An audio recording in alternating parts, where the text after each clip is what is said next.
Hello बच्चों, good morning. Class 12 subject biology, Astuna Devi बालिका inter college Sisotar Ballia. देखिए, आज यहाँ पर आप लोग को मेंडल का नियम हम बताएंगे कि मेंडल ने जो है 3 नियम प्रतिपादित किया था। पहला जो नियम होता है प्रभाविता का नियम, लॉ ऑफ डोमिनेंस। जो दूसरा नियम होता है पृथक्करण का नियम, लॉ ऑफ सेग्रीगेशन। और तीसरा जो नियम होता है स्वतंत्र अपव्यवहन का नियम, लॉ ऑफ इंडिपेंडेंट असॉर्टमेंट।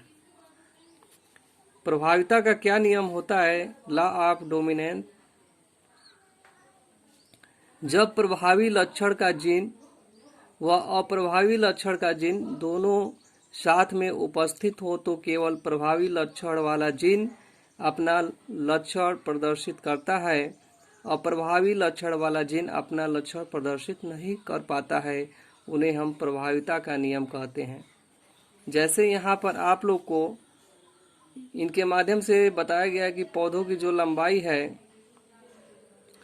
इसमें प्रभावी लक्षण जो है लंबा है और इसमें अप्रभावी लक्षण क्या है? बौना है। तो इनको हम बोलते हैं जनक। और इन लंबे पौधे को जो है कैपिटल टी से और बौने पौधे को जो स्मॉल टी से प्रदर्शित किया गया।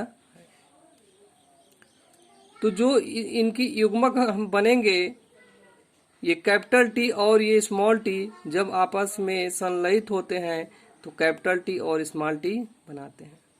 तो इनके द्वारा जो पौधे की प्राप्ति हुई, मटर के पौधों की, वह जो संकर लंबा पौधा प्राप्त हुआ। यानी कि कैपिटल टी जो है प्रभावी लक्षण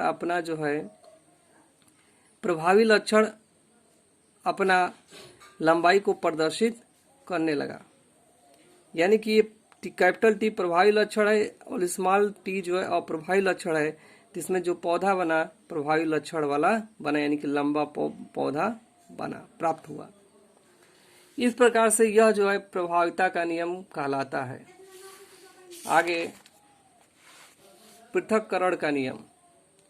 तो जो ये कारक हैं, तो पृथक्करण का नियम कहता है कि कारक युग्म बनाते समय आधे आधे पृथक होकर युग्मक में चले जाते हैं। तो एक प्रभावी लक्षण वाला पौधा है और एक अप्रभावी लक्षण वाला, यानी प्रभावी लक्षण लंबा पौधा प्रभावी लक्षण वाला है और बौना पौधा जो है अप्रभावी लक्षण वाला है।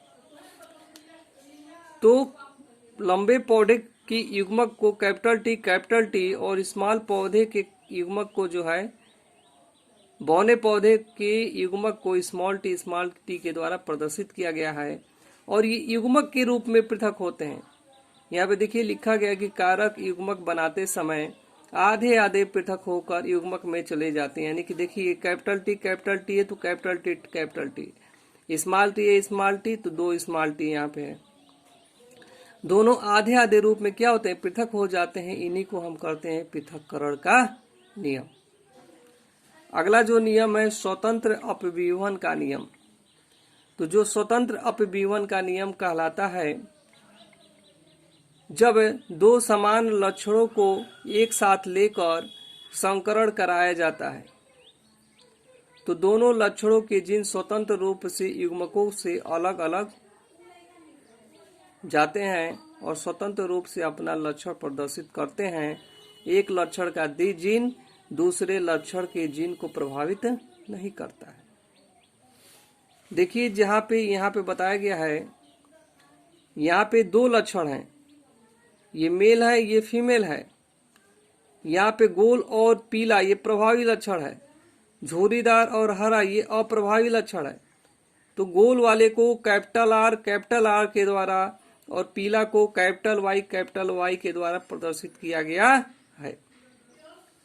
और झुर्रीदार जो मटर के बीज हैं उनको जो है स्मॉल आर और हरे को जो है स्मॉल वाई के द्वारा प्रदर्शित किया गया है। तो यहाँ पे जो कैपिटल आर प्रभावी लक्षण गोल बीज का है, तो यहाँ पे कैपिटल आर हो जाता है और वाई जो है पीले रंग का को इंगित करता है, तो वाई हो कैपिटल आर वाई। और यहाँ से जो है स्मॉल आर और स्मॉल वाई।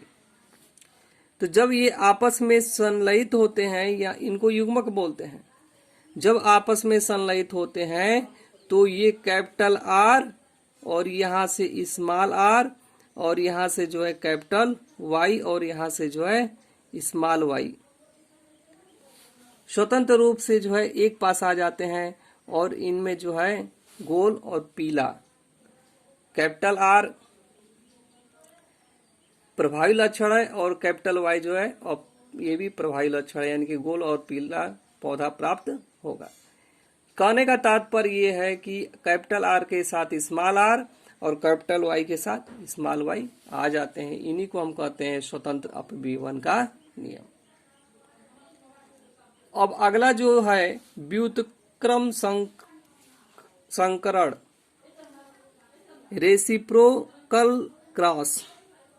तो जो व्युत्क्रम संकरण होता है, यानी कि ये नर है और ये मादा है, नर भाग एक लिए है जनक, यानी कि लंबा पौधा एक बौना पौधा, ये प्रभावी लक्षण, ये प्रभावी लक्षण है।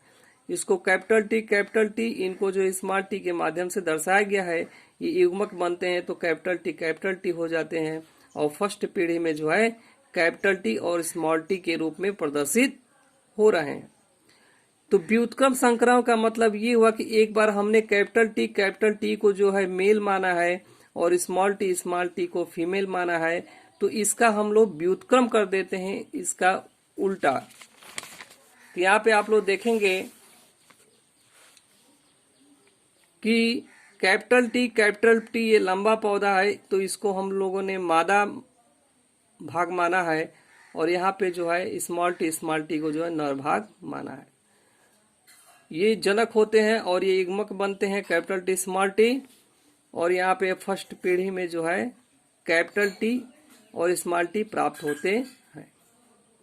इस प्रकार से हम देखते हैं कि जो ये व्युत्क्रम संकरण होता है इनमें कोई प्रभाव नहीं पड़ता, यानी कि नर और मादा में फर्टिलाइजेशन कराने पर भी इनमें जो है कैपिटल टी और स्मॉल टी प्राप्त होते हैं, यानी कि लंबा संकर पौधा प्राप्त हुआ और इनमें भी जो है लंबा संकर पौधा प्राप्त हुआ।